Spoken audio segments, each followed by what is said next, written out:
성장률을 또 하향 조정했어요. 한국은행 곧 압색 들어가겠네. 그러니까요. 1.6이었는데 1.4로. 그래서 하는 말이 1.1 나올 수도 있겠다. 근데 제가 늘상 말씀드리잖아요. 경제 전문가는 아니지만 또 뭐 이 방송을 제가 한 10년 하면서 보고 배운 게 많아서 말씀을 드리자면 1.4%면 사실상 마이너스 성장이라니까요. 작년보다 성장 못한 거예요. 물가 상승률이 있어서. 그 성장과 분배 이야기는 이미 그 담론이랄까 그 논쟁은 이미 끝났다고 일단 보는 거고 성장이 없으면 분배가 없다는 게 역사적으로 증명이 됐지 않습니까? 그러면 대한민국이 전 세계가 그렇다면 코로나 때처럼 그때는 대한민국이 최고로 선방했다고 했는데 다른 나라 그냥 간단하게 여러분들 배 아프시라고 한국에 투자할 돈이 일본 증시로 가는 바람에 지금 일본 증시 호황이죠. 역대급 호황이에요. 네. 한국만 저러고 있는 거야. 더군다나 한국의 전망치를 가장 표준으로 보여주는 게 한국은행이거든요. 한국은행이 지금 1.4로 전망치를 낮추면서 1.1%가 나올 수도 있다고 이야기를 하면 다른 기관들은 어떻겠어요? 더 비관적으로 보겠죠. 그럼 지금 1.4로 발표했지만 전부 다 1.1%로 하락 가능성이 있다라는 말은 1.1% 미만으로 보고 있다는 겁니다. 근데 지금 한국은행이 정변 이야기한 대로 눈치 보면서 지금 1.4까지는 하향 조정한 거예요. 이야, 1.4% 여러분 최근에 보신 적 있으세요? 코로나 한참일 때 마이너스 성장한 거 빼고 그건 전 세계가 다 똑같았으니까 그중에 한국이 제일 덜 마이너스 성장했지. 네. 그건 어쩔 수 없는 거야. 나머지는 윤석열 덕입니까? 윤석열 탓입니까? 저는 아무 말도 안 했습니다. 그리고 지금 기준금리를 동결을 냈어요. 이것도 굉장히 심각해. 근데 한국은행이 저렇게 할 수밖에 없을 거예요. 할 수밖에 없죠. 어. 아. 그러니까 한국과 미국의 기준금리가 역대 최대 차이가 나요. 네. 그건 뭐냐면은 쉽게 표현하면 달러를 갖고 있으면 달러에 대한 이자가 생기는 거잖아. 달러에 투자하면. 근데 금리가 미국은 5.25를 줘요. 한국은 3.5를 줘요. 그럼 어디에 투자하겠어요? 미국. 당연히. 근데 한국도 보통 미국이 뭐 자이언트 스텝이네 뭐네 해서 금리를 올리면 한국도 거기에 따라가서 올리거든요. 이번에 안 따라가. 저 그래프 한번 보시죠. 미국이 계속 올리고 있는데 안 따라가잖아요. 저건 뭐 때문에 그래? 물가 때문에 그렇습니다. 이 상황이 이렇게 벌어지기 시작하니까 이게 이제 굉장한 이상한 언밸런스가 이제 시작되기 시작하는 거야. 한국은행은 저렇게 할 수밖에 없을 텐데 미국 따라가다 보면 물가 상승률 장난 아닐 거 아니에요.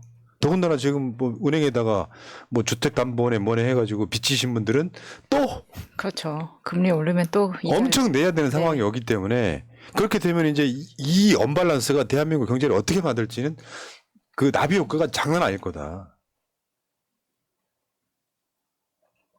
빨리 문 닫기 전에 가서 달러 좀 사서 죄송합니다. 네.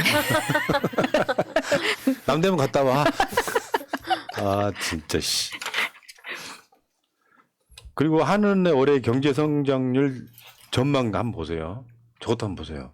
경제 성장률은 지금 예상치가 낮춰서 1.4인데 물가 상승률은 3.5 정도 되잖아요. 저 언밸런스도 어떻게 메울 거냐.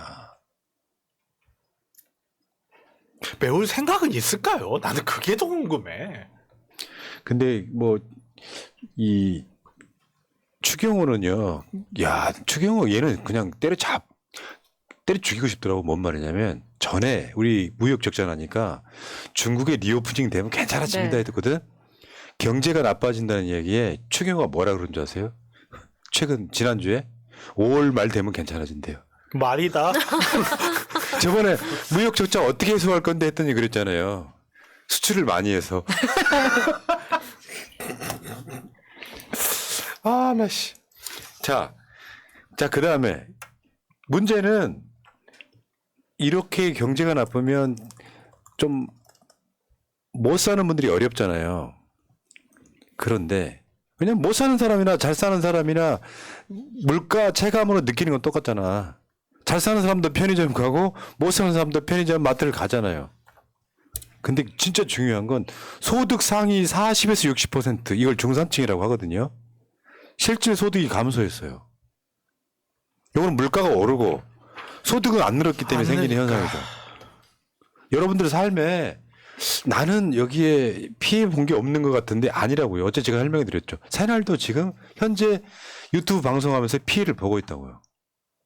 유튜브에 나오는 광고가 줄면 새날의 수익이 줄어드는 거잖아요. 그러면 광고료가 안 들어오면 패널을 줄이거나 프로그램이 없어집니다. 그걸 계속 반복할 수밖에 없는 거예요. 자, 금요일 팀도 임지와 제가 번갈아 가면서 나오도록 하겠습니다. 아니 3명이서 번갈아 나옵시다. 왜 조디서만 번갈아 나옵니까? 자, 소득 상위 40에 60% 중산층도 실질 소득이 감소했다. 저 그래프로도 보이실 거예요. 빨간 게 지출이고요. 파란 게 소득인데 지출이 더 많아. 2023년 1분기 때. 적자 내고 있다는 거잖아요. 가계 동향 조사에 나온 거예요. 이거 정부 기관이 조사한 거예요.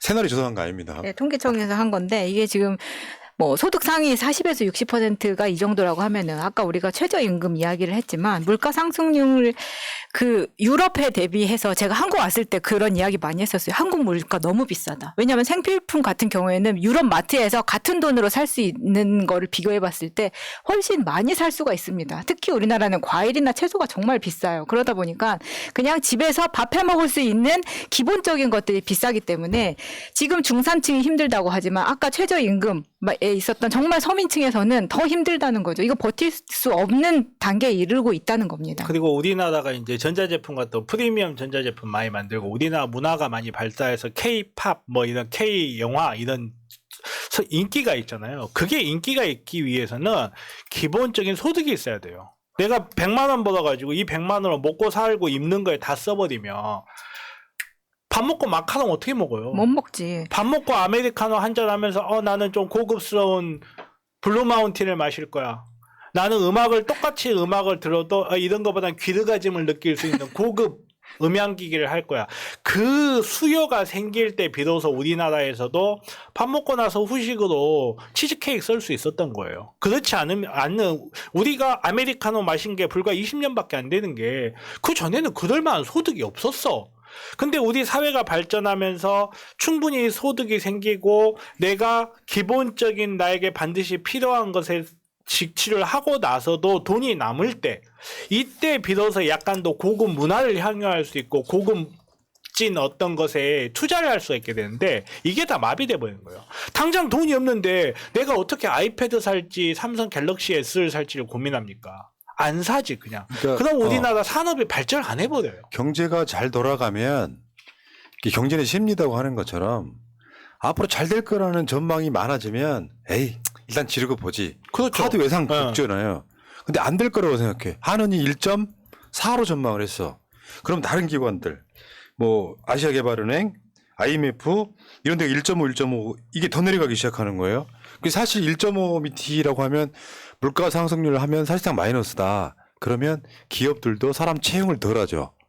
그리고 써야 될 돈은 덜 쓰죠. 그러니까 계속 이게 악순환이 시작되는 상황에서 지금 중산층까지 실질 소득이 감소하면 뭐 그보다 더 좀 없이 사시는 분들까지 포함을 하면 국민 다수가 지금 피해를 보고 있고 이 불황, 이 경제적인 이 민생이 파탄난 상황에도 상위 한 5%는 오히려 기회가 왔다 펑펑 쓰면서 망한 빌딩 사들이고 망한 집 사들이고 이렇게 이제 바뀌기 시작하는 거예요. 그렇죠. 그러면서 빈부격차는 더 커지는 더 커지는 거죠. 그게 IMF 때의 모습이었죠. 맞아요. 네. 그때 정말 힘들었고 지금 정변 이야기한 것처럼 그렇게 되면은 출근할 때 은행에 들러서 커피 믹스 하나 집어서 점심 때 그 커피 마시면서 마카롱은 인터넷 사진으로 보고 이렇게 살아갈 수 있는데 괜찮네. 네, 그때로 돌아가는 겁니다. 은행도 그러면 커피 믹스를 없앱니다. 그렇죠. 그렇죠. 네. 오죽하면 댓글창에 닉네임이 집에 쌀이 없다님이 계시네요.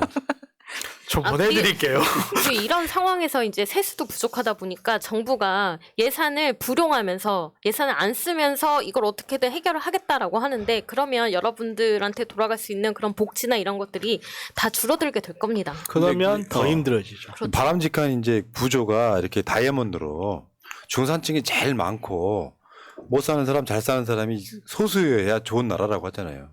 근데 피라미드 형태로 이제 중산층이 이제 몰락하기 시작하고 저 꼭지점 맨 위에 있는 잘 사는 사람들이 사실상 대한민국 부의 7~80% 가져가는 정말 자본주의의 극으로 달려갈 가능성이 없다. 근데 그것 중에 하나가 우리가 여러분들 문재인 정부 때 문 대통령이 제일 먼저 한 거 뭐예요?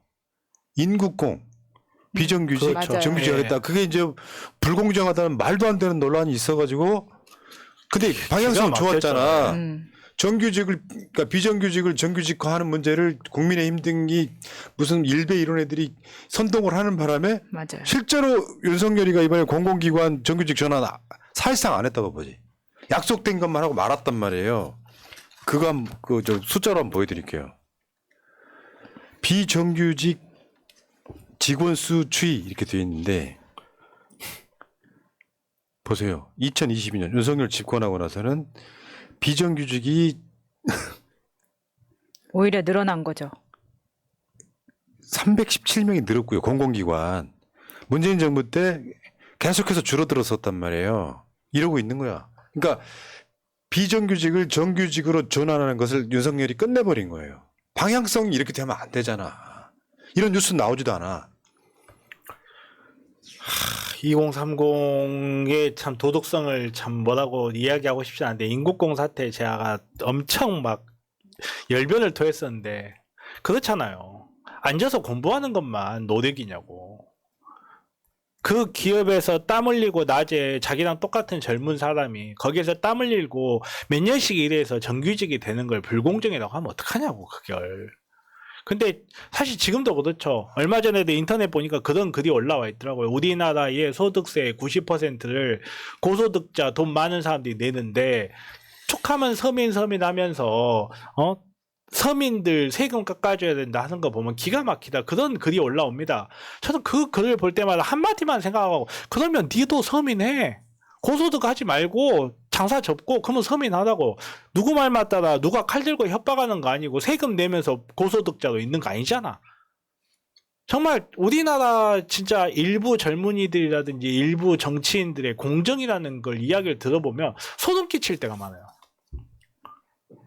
그러니까 그게 불공정이 뭐였냐면 내가 인천국제공항공사에 정규직으로 입사하려고 노량진에서 시험 준비했더니 비정규직이 정규직이 되는 바람에 내 기회를 박탈당했다. 이런 논리였잖아요. 그것도 진짜 신문 기사들 어이없었죠.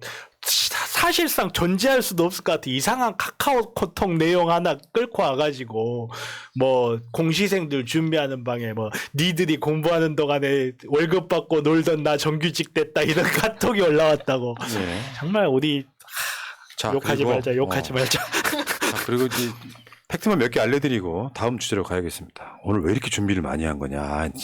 이거 과유불급이야. 씨. 지금 윤석열은 말로는 아이 돌봄 확대한다고 하는데 알고 봤더니 민영화예요. 민영화. 정부는 안 하겠다. 민간 기업한테 몰아주겠다 이거거든요. 이건 아예 돌봄이 아니죠. 이 아이돌봄 서비스가 이용자가 많아서 그 신청을 해도 1년을 기다려야 되는 경우가 많아요. 그래서 민간 서비스 이용하다 보면은 월 100만 원 정도의 요금이 들어간다고 네. 합니다. 그거를 이제는 아예 열어주겠다는 겁니다. 그러니까 공공부문을 민영화시키는 것 중에 돌봄, 의료 서비스 등의 그 민영화가 좀 심각하고요. 국가가 해야 될 일이 지금 민간 기업한테 몰아주겠다고 하는 건데 저거는 기재부한테 윤석열이가 제대로 이용당하는 느낌이고요. 자세히 한번 보세요. 돌봄이라는 게 지금 출생률도 그렇고 돌봄의 문제가 가장 중요해졌어요. 국가가 해주는 거야. 쉽게 표현해서 아이를 낳으면 국가가 키워주는 거야. 그게 모든 선진국들의 기본적인 방향인데 그거 민간 기업한테 돈 주고 해. 그러면 여러분 그 2021년 문재인 정부 때 한번 보세요. 정부 지원 확대가 방향성이었어요. 네. 더 확대를 시키려고 했던 방향성에 윤석열이 정권 잡으니까 우리는 줄일 거니까 민간 기업한테 여러분들 그 어린이집 같은 데도요. 개인이 하는 어린이집 말고 국공립 어린이집 미어 터지잖아요. 서비스가 좋아. 근데 민간 어린이집은 뭐다 그렇지는 않겠지만 뭔가 좀 허술해가지고 안 가려고 하잖아요. 돌봄만큼은 국가가 해야 된다 이런 얘기입니다. 근데 방금 그 스트레스 주요 요인에서 보셨던 것처럼 가족 돌봄이나 가사노동이 가장 스트레스가 많이 받는데도 불구하고 이거를 민영화하겠다는 거는 지난번에 저출산 대책으로 외국인 가사 도우미 도입하겠다는 것과 비슷한 이치로 예, 이 관련 업계에서 민영화를 뽑아먹겠다 이런 의지가 있다고 생각합니다. 맞습니다. 그리고 지금 한국 연예인 저번에 정용화 이야기를 했었잖아요. 근데 보니까 그 이야기예요. 중국에 들어가서 이제 뭐 좀 해보려고 하니까 코로나 끝났고 그러니까 사드 때로 돌아갔다 이런 얘기가 나옵니다. 중국에서 보니까 한국 연예인들 출연시키고 싶으니 스케줄 잡아달라고 했었는데 이번 일로 상황이 급격히 얼어붙었다. 베이징 주재 기획사 에이전트가 한 말이고요. 정용화 제재 직후 한국 연예인을 섭외하려는 중국 제작사들의 문의가 뚝 끊겼다. 이것도 마찬가지고요. 그래서 지금 언론에 나오는 것만 정용화, 비, 블랙핑크 중국 일정이 줄줄이 무산됐는데 정용화는 심지어 중국에 들어갔어. 근데 일정이 없어진 거예요. 참. 아이고. 감사합니다. 자. 달려몽님, 새날의 포런나무님, 김창원님, 집에 쌀이 없다님, 땅끝 코스모스 맘님, 왕영란님, 먼지먼지님, 치와 맘님까지. 자, 다음 주제로 갈게요.